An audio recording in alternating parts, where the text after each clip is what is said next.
The shuttle hummed softly as it descended through the shimmering green haze of Xerinthia's atmosphere. Ethan Marsh leaned against the observation window, his hazel eyes scanning the alien terrain below. The landscape stretched out like a surreal painting. Towering crystalline trees glinted under the twin suns, their roots interwoven with rivers of luminescent liquid. The air shimmered with an ethereal glow, and occasional bursts of iridescent mist hinted at the world's bioluminescent wonders. For all its beauty, Xerinthia carried an aura of mystery that made Ethan's chest tighten with anticipation and unease. "This is your first time meeting the Valentherians, yes?" Captain Reese's voice crackled through the comm. Ethan pressed the comm button on his seat. "First time meeting them, yeah. First time meeting anyone who thinks touching another person is barbaric, too." "Just don't offend them," Reese replied dryly. "We've spent decades negotiating this alliance. Your job is to build bridges, not burn them." "Understood," Ethan muttered, though his skepticism lingered. He adjusted the collar of his uniform, uncomfortably aware of the weight of his assignment. As a xenobiologist, his expertise lay in understanding alien physiology and ecosystems, not delicate diplomacy. But the United Earth Alliance wanted to build trust with the Valentherians, and he had been chosen as humanity's emissary to the reclusive, enigmatic race. The shuttle touched down smoothly on a landing pad made of polished onyx. As the hatch opened, Ethan was struck by the sheer quietness of Xerinthia. No chatter of birds or hum of insects broke the silence, only the faint rustle of crystalline leaves in the breeze. He stepped onto the pad, his boots clicking against its glassy surface, and was greeted by a small delegation of Valentherians. At the center of the group stood Lyra, a figure as otherworldly as the planet itself. Her skin was a pale opalescence, shimmering faintly with hues of silver and lavender.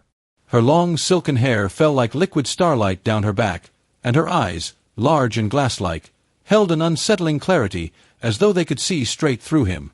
She wore a sleek robe that shifted colors with her movements, blending seamlessly with the luminous environment around her. "Ethan Marsh," she said, her voice smooth yet devoid of warmth. "Welcome to Xerinthia. I am Lyra, your appointed guide and liaison. You are to follow my instructions during your stay." Ethan extended his hand instinctively. "Thank you, Lyra. It's an honor to." She stared at his hand as if he'd offered her a weapon. "Physical contact is unnecessary. Please retract your appendage." Ethan's hand dropped awkwardly. "Right. Sorry." Lyra turned and began walking without waiting for him to follow. Ethan fell into step beside her, his gaze flickering between the alien structures surrounding them. The buildings were organic in design, grown rather than constructed, with walls that glowed faintly from within. It was like walking through a living dream, yet the sterile atmosphere left him feeling strangely unwelcome. "You seem tense," Ethan ventured, hoping to break the ice. "I assume you've interacted with humans before?" Lyra didn't look at him. "I have observed your species. Interaction is a different matter." "Any observations you'd care to share?" he asked, flashing a small smile. Lyra stopped abruptly, turning to face him. "Your species is impulsive, emotional, inefficient. Your reliance on physical proximity and tactile interaction is particularly perplexing. It suggests a lack of control." "Control isn't everything," Ethan countered, his tone light but firm. "Sometimes a little chaos leads to connection, creativity, innovation." Lyra's crystalline eyes narrowed. "Chaos leads to instability. That is why our society has thrived for millennia while yours teeters on the brink of collapse." Ethan chuckled despite himself. "You don't pull punches, do you?" "I do not see the value in deception." She resumed walking, her movements as precise and graceful as a machine. Ethan followed, studying her with a mixture of fascination and frustration. Lyra embodied everything the Valentherians were known for: intelligence, elegance, and an almost clinical detachment from emotion. And yet, there was something about her, a flicker of curiosity beneath the icy exterior, that made him wonder if her conviction was as unshakable as she claimed. Lyra led him to a structure resembling a spiraling tower of glass. Inside, the walls pulsed softly with light, as if the building were alive. She gestured for Ethan to sit on a translucent chair that adjusted to his form the moment he touched it. "Our reproductive process will likely be the focus of your study," Lyra began, her tone clinical. "It is efficient, free of emotional entanglement, and conducted in sterile environments to ensure optimal genetic outcomes. Your species, alternative methods are irrelevant to our society. Ethan raised an eyebrow. Irrelevant? That's one way to describe the most intimate aspect of being alive. Lyra tilted her head, her expression unreadable. Intimacy is an inefficient construct. It serves no purpose beyond temporary gratification. That's one perspective, Ethan said carefully. But humans see reproduction as more than just biology. It's about connection, trust, and chaos, Lyra interrupted. As I said before. Ethan leaned back, folding his arms. Have you ever tried to understand why humans value it so much? Or are you just content to dismiss it? For the first time, Lyra hesitated. Her gaze dropped, the faintest flicker of uncertainty crossing her face before she masked it with her usual composure. I do not need to experience chaos to understand it. Ethan decided to let the subject rest, for now. So, what's next on the agenda? Lyra straightened, her tone brisk once more. You will be shown our production facilities tomorrow. For now, you may rest. A pod has been prepared for you. Later that evening, Ethan lay in the sleek, cocoon-like pod that served as his quarters. The walls emitted a soft, soothing glow, but he couldn't shake the feeling of unease. The Valantharian's sterile approach to life, especially something as personal as reproduction, felt alien in every sense of the word. And yet, he couldn't get Lyra out of his mind. Beneath her cold demeanor, there was a spark of curiosity, a crack in the armor of her perfect control. Ethan had a hunch that she wasn't as detached as she appeared. As the twin moons rose over Zorinthia, casting a soft silver light over the crystalline landscape, Ethan made a quiet vow to himself. He would find a way to reach Lyra. Not just to understand her people, but to show her that chaos, the kind that led to connection, could be beautiful. For now, though, he closed his eyes and let the hum of the alien world lull him to sleep, unaware that Lyra was standing outside his quarters, watching the faint rise and fall of his chest with an unreadable expression. The next morning, Ethan awoke to the soft glow of his quarters and the gentle hum of the pod's environmental systems. A sharp knock at the door pulled him from his half-sleep. He groaned, rubbing his face before answering. When the door slid open, Lyra stood there, as poised and composed as ever. Your schedule begins now, she said, her voice devoid of warmth. Ethan gave a half-smile. Good morning to you too. Lyra didn't respond, merely turning and gliding down the hall. Ethan followed her through the spiraling corridors, which seemed to shift subtly as they walked, as though the building itself were alive and accommodating their path. They entered a vast chamber that seemed to hum with a strange energy. The room was filled with glowing orbs suspended in mid-air, each containing intricate, crystalline structures that pulsed faintly. Other Valantharians moved about in silence, their movements efficient and precise. This is our production nexus, Lyra explained, gesturing to the orbs. Each sphere contains the genetic sequences of 2 selected contributors. The process is automated, removing any need for physical interaction. The result is a perfect genetic combination, free of flaws or unpredictability. Ethan approached one of the orbs, studying it closely. The swirling lights inside seemed almost hypnotic, yet there was something unsettling about it all. Efficient, sure. But don't you think something gets lost when you take the human element out of it? Lyra frowned. Define human element. Ethan turned to her, his expression thoughtful. Connection. Emotion. The idea that reproduction isn't just about creating life, but sharing something meaningful with another person. It's messy, sure, but that's part of what makes it beautiful.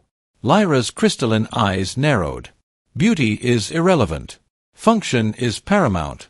Your species clings to inefficiency out of sentimentality. Or maybe, Ethan countered, we understand that perfection isn't the same as fulfillment. For a moment, Lyra said nothing, her gaze fixed on him with a mixture of curiosity and frustration.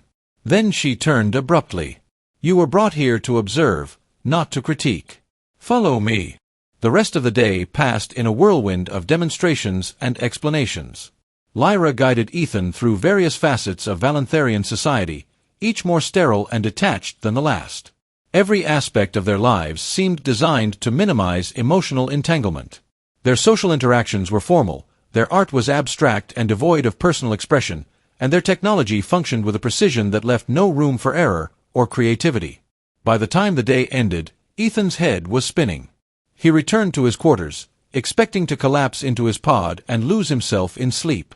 But as he entered, he found Lyra standing in the center of the room, her usual composure replaced by something almost uncertain. "Lyra?" he asked, his voice tinged with surprise. She turned to him, her hands clasped tightly in front of her, a stark contrast to her usual grace. "I have questions." Ethan raised an eyebrow. "Questions? About what?" "Your species," she said, her voice softer than usual. "Your methods. Your reliance on physical connection.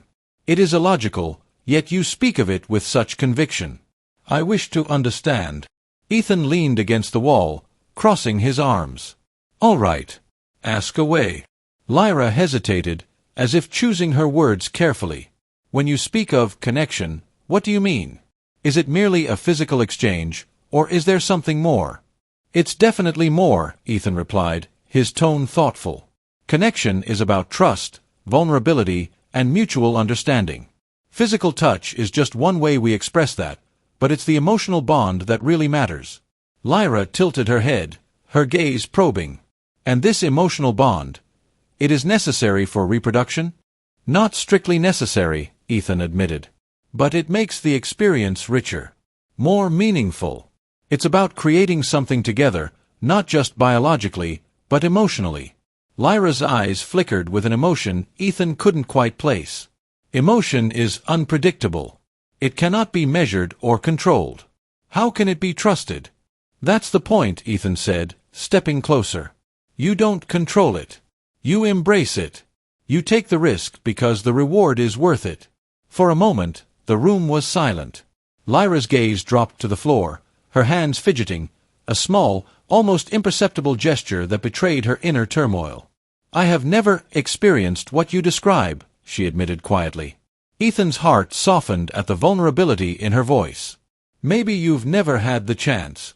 Her eyes met his, and for the first time, the icy barrier between them seemed to crack. But just as quickly, she straightened, her usual composure snapping back into place. "This conversation is irrelevant," she said briskly. "Good night, Ethan." Before he could respond, she turned and left the room, leaving him alone with his thoughts. That night, as Ethan lay in his pod, he couldn't shake the image of Lyra's expression, her guarded curiosity, her fleeting vulnerability. There was more to her than the detached, logical exterior she presented to the world. He was beginning to see the cracks in her armor, and he couldn't help but wonder what lay beneath. Little did he know, Lyra was lying awake in her own quarters, her mind racing with questions she couldn't answer, and emotions she couldn't control. The days that followed were an exercise in quiet tension. Ethan continued his observations of Valentherian society, jotting down notes and making observations, while Lyra maintained her cool, detached demeanor.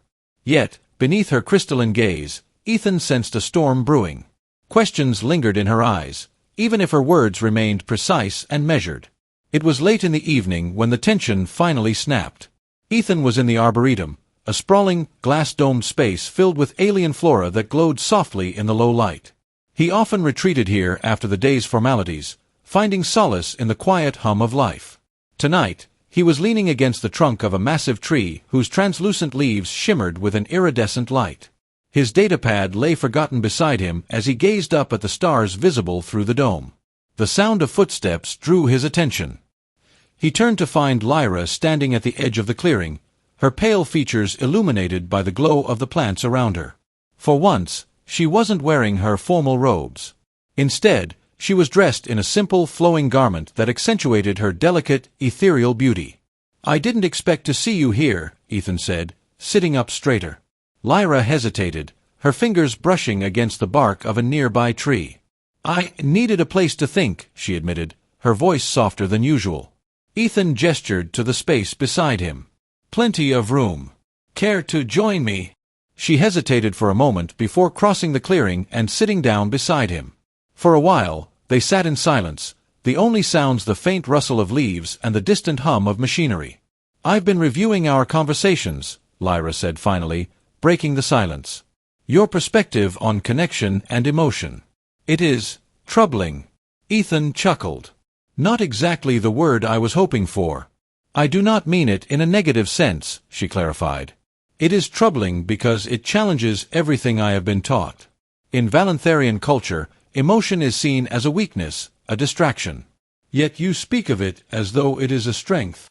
That's because it is, Ethan replied. Emotions can be messy and complicated, sure. But they're also what make us human, or sentient, I guess, in your case. They give our actions meaning. Lyra turned to him, her crystalline eyes reflecting the faint glow of the flora around them. But meaning is subjective. How can you trust something so volatile? Because the volatility is what makes it real, Ethan said, leaning forward. It's not about controlling everything. It's about experiencing it, even when it's unpredictable. Lyra looked away, her gaze distant. I have never allowed myself to be vulnerable in that way. It is frightening. Ethan's heart softened at her admission. It's okay to be scared. It just means you're stepping into something new. And sometimes, the things that scare us the most are the ones worth pursuing. The moment hung between them, charged with an unspoken tension. Ethan could feel the weight of her gaze, the faint tremor in her otherwise steady presence. For the first time, she seemed less like a perfect, untouchable being and more like someone who was quietly, desperately searching for something she couldn't define. Without fully realizing what he was doing, Ethan reached out and gently took her hand. Her skin was cool to the touch, smooth and almost metallic, but there was a subtle warmth beneath it, a pulse of life that mirrored his own. Lyra stiffened at the contact, her gaze snapping to their intertwined hands. "What are you doing?" she asked, her voice barely above a whisper. "Showing you what connection feels like," Ethan replied. "It's not just about words. It's about trust, about letting someone in." Her hand trembled slightly in his, but she didn't pull away. Instead, she studied their hands with an intensity that made Ethan's chest tighten. "This is different," she murmured. "Your touch. It is warm." Ethan smiled. "That's a good thing, right?" Lyra didn't answer. Instead, she slowly turned her hand, intertwining her fingers with his. The gesture was tentative, almost shy, but it sent a surge of warmth through Ethan's chest. For a moment, they simply sat there, their hands clasped between them. The glow of the plants around them seemed to dim, as though the world itself was holding its breath. "I do not understand why this feels significant," Lyra said finally, her voice tinged with wonder. "It is such a small thing, yet it carries weight." "That's the beauty of it," Ethan said. "Sometimes the smallest things can mean the most." As the night wore on, their conversation drifted to lighter topics. Lyra asked him about Earth, about its landscapes and cultures. Ethan told her stories of sprawling forests, bustling cities, and oceans that stretched as far as the eye could see. He described the chaos of human life, the laughter, the heartbreak, the triumphs and failures that defined his people. In return, Lyra shared glimpses of her own past. She spoke of the strict training she had undergone, the rigid expectations placed upon her from a young age. She admitted that she had always felt out of place among her people, as though something vital was missing from her life. "It is strange," she said, her gaze distant. "I have always thought of my emotions as a burden, something to be suppressed. But with you, they do not feel so overwhelming. They feel right." Ethan's heart swelled at her words. "Maybe that's because you're finally letting yourself feel them." Lyra turned to him, her expression softening. "Perhaps you are right. But it is still unfamiliar." "That's okay," Ethan said, his voice gentle. "You don't have to figure it all out at once. Just take it one step at a time." She nodded, her gaze lingering on him. For a moment, the air between them felt electric, charged with a connection that was both exhilarating and terrifying. When they finally parted ways, Ethan felt a strange sense of hope. Lyra was beginning to open up, to let down the walls she had spent her entire life building. It was a small step, but it was a step nonetheless. As he lay in his quarters that night, he couldn't help but wonder what the future held for them. Lyra was unlike anyone he had ever met, beautiful, intelligent, and utterly fascinating. And though he knew the path ahead would be anything but easy, he was willing to take the risk. Unbeknownst to him, Lyra lay awake in her own quarters, her thoughts a whirlwind of conflicting emotions. For the first time in her life, she felt something she couldn't quantify, something that defied logic and reason. And though it frightened her, it also made her feel more alive than she ever had before. The air inside the council chambers was heavy, tense with expectation. Ethan stood at the center, surrounded by Valentherian elders whose crystalline forms shimmered like starlight. Their eyes glowed faintly as they watched him, unblinking, their expressions inscrutable. Lyra stood at the edge of the room, her posture rigid, her hands clasped tightly in front of her. She looked calm, composed, but Ethan knew her well enough now to see the unease in the way her fingers gripped each other. The council's leader, Elder Vathar, took a deliberate step forward. His towering frame radiated authority, and his voice resonated with a deep, musical cadence. "Human Ethan Carter, you have spent sufficient time among us. The council has convened to decide whether your presence here serves the greater harmony of our people, or threatens to disrupt it." Ethan swallowed hard, but he held his ground. "I came here with peaceful intentions," he said, his voice steady. "To learn, to understand, and to share knowledge. If my presence has caused disruption, I apologize, but I believe it has also opened doors for something far greater." Vathar's glowing eyes narrowed. "You speak with conviction, but your actions have sown uncertainty. Emotions have stirred where they were meant to remain dormant. Bonds have formed where separation was expected. Do you deny this?" Ethan hesitated, his gaze flickering toward Lyra. Her eyes met his, and for a fleeting moment, he saw something in them, something unspoken yet undeniably powerful. "I don't deny it," he said finally, his voice resolute. "But I also don't believe it's wrong. Connection isn't a weakness. It's a strength. It's what drives progress, what helps us grow. And isn't that why we're here? To learn from each other." The chamber fell silent, the weight of his words hanging in the air. The elders exchanged glances, their expressions unreadable. Then, unexpectedly, Lyra stepped forward. Her movements were deliberate, every step echoing in the vast chamber. When she reached Ethan's side, she turned to face the council, her voice calm but firm. "I support his words." A ripple of murmurs swept through the elders, their crystalline forms shimmering with faint pulses of light. "Lyra," Vathar said, his tone sharp, "you have always upheld the principles of our people. Why now do you align yourself with this outsider?" "Because he has shown me a truth I was blind to," Lyra replied, her voice unwavering. "For so long, I believed emotion was a burden, a flaw to be eradicated. But through him, I have come to understand that it is not emotion that weakens us, it is the fear of it. By denying ourselves the full spectrum of our existence, we are not stronger. We are lesser." The chamber fell into a stunned silence. Lyra's words carried weight, more than Ethan realized. He glanced at her, admiration swelling in his chest. Vathar's gaze darkened, the faint glow of his eyes intensifying. "And what, then, would you have us do? Embrace chaos? Let emotion dictate our decisions, our future?" "No," Lyra said. "But neither should we reject it outright. There is balance to be found, a harmony between logic and feeling. Ethan has shown me that. And I believe it is a lesson worth embracing, not dismissing." The murmurs among the elders grew louder, more insistent. Ethan could feel the tension in the room mounting, but he held his ground, standing beside Lyra with quiet determination. Finally, Vathar raised a hand, silencing the council. His gaze bore into Lyra, then shifted to Ethan. "Very well," he said slowly. "If this bond you speak of holds such significance, then prove it. Show us that it is more than a fleeting distraction." Ethan frowned. "How exactly are we supposed to do that?" Vathar's expression hardened.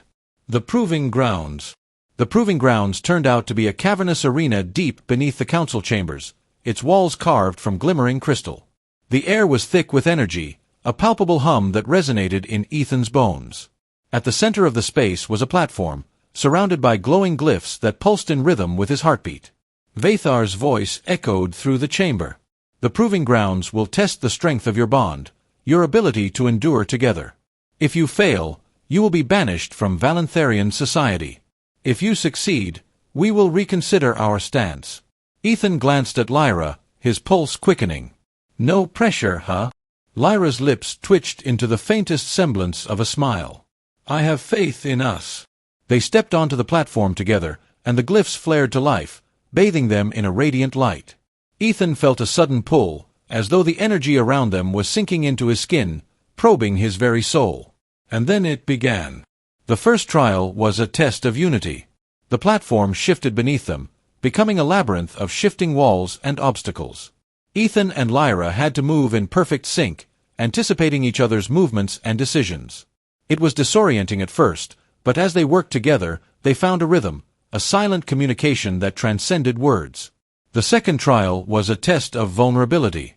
They were confronted with illusions, manifestations of their deepest fears and doubts. Ethan saw visions of Earth in ruins, of himself isolated and alone. Lyra faced images of rejection, of her people turning their backs on her.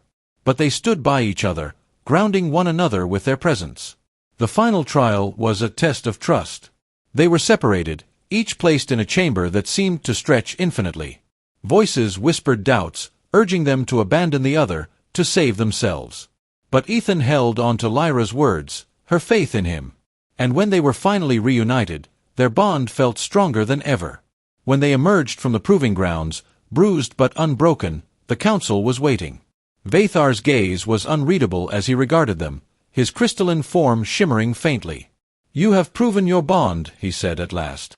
"And in doing so, you have challenged the foundation of our beliefs. It will take time for us to process this, to adapt. But for now, you have earned your place among us." Ethan exhaled a breath he hadn't realized he was holding. He turned to Lyra, a smile breaking across his face. "We did it." Lyra's expression softened, a rare warmth in her crystalline features. "No, Ethan. We did it." That night, as they stood beneath the stars in the arboretum, Ethan took her hand once more. This time, she didn't hesitate. Their fingers intertwined, a silent promise between them. "I never thought I'd say this," Lyra said, her voice barely above a whisper, "but I'm glad you came here, Ethan." He smiled, his thumb brushing against her knuckles. "Me too." And as the stars above shimmered in silent witness, they knew that their bond was more than a fleeting connection. It was a testament to the power of understanding, of trust, and of love that transcended worlds.